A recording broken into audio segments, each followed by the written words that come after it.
हम उस जगह पे मौजूद हैं जो मध्यम ग्राम का दोहरिया जगह है, जहाँ पे शुभेंदु अधिकारी के पीए को चंद्रनाथ को गोलियों से मारा गया था। देखिए बाकायदा इलाके का किस तरह से सुरक्षा व्यवस्था बढ़ा दिया गया है। जो केंद्रीय बलों के जवान हैं, जो बीएसएफ और सीआरपीएफ के जवान हैं, बाकायदा उस इलाके को पूरी तरह से यहाँ पे अपने कब्जे में लिए हैं। यानी किस तरह से देखें कि दोहरिया का वही जगह है जब चंद्रनाथ शुभेंदु अधिकारी के पीए रात में जब जिस तरह से अपने गाड़ी से आ रहे थे और गाड़ी जब यहाँ पे उनकी पहुँची है तभी उनके ऊपर में ताबड़तोड़ फायरिंग किया गया है। यानी जो शूटर थे पहले से ही उन्हें इस बात का पता था कि आखिर वो कब कितना बजे पहुंचेंगे, कैसे पहुंचेंगे, किस तरह का है पूरा का पूरा। जैसे जिस तरह से देखें कि इलाके को यहाँ पे जानकारी थी और देखें किस तरह से जो हम दिखाना चाहेंगे, जो पुलिस ने पूरी तरह से बैरिकेड कर रखा है और सामने देखें कि जो शीशा, जो गाड़ी का शीशा है, बाकायदा शीशा किस तरह से ये टूटा हुआ है और यहीं पर गोली लगी थी। यानी 4 राउंड जो गोली बाकायदा उनके पास से करीब से जाके मारा गया था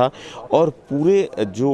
प्लानिंग के तहत में इस घटना को अंदाज किया गया था। यानी जिस तरह से देखें बीजेपी पार्टी पश्चिम बंगाल में पूरी तरह से पूर्ण बहुमत में सत्ता में आई है और लगातार हिंसा की गतिविधियां देखी जा रही है। चुनाव के पहले किस तरह से हिंसा तोड़ फोड़ हो रहा है, चुनाव के बाद से देखें किस तरह से बीजेपी के आरोप लग रही है कि टीएमसी के ऑफिस तोड़ रहे हैं, टीएमसी के जो ऑफिसों को जलाया जा रहा है। उन सब चीज़ों को घटना देखते हुए कोलकाता पुलिस ने प्रेस कॉन्फ्रेंस किया है। वहीं पर बीजेपी के जो प्रदेश अध्यक्ष हैं समीक भट्टाचार्य, उन्होंने साफ तौर कहा कि टीएमसी के आपस में जो द्वंद्व है, यानी आपसी झगड़े की वजह से टीएमसी के ही लोग टीएमसी पार्टी को तोड़ रहे हैं। इस पर बीजेपी का कोई लेना देना नहीं है। कोलकाता पुलिस ने बड़ी कार्रवाई करते हुए करीबन 500 से ज़्यादा लोगों को इसमें गिरफ्तारी किया है और गिरफ्तारी के बाद किस तरह से देखें कि जो ये चुनाव के बाद जो नया ये मामला आया, शुभेंदु अधिकारी के पीए को किस तरह से गोलियों से टारगेट किया गया है और जिस तरह से देखें कि यहाँ पे 9 तारीख को शुभेंदु अधिकारी पश्चिम बंगाल में शपथ लेने वाले हैं और शपथ के साथ साथ वो बड़ा चेहरा है, यानी गृह मंत्री अमित शाह 8 तारीख को पहुंचने वाले हैं, बैठक होनी है। लगातार अमित शाह इस बात को पश्चिम बंगाल को लेकर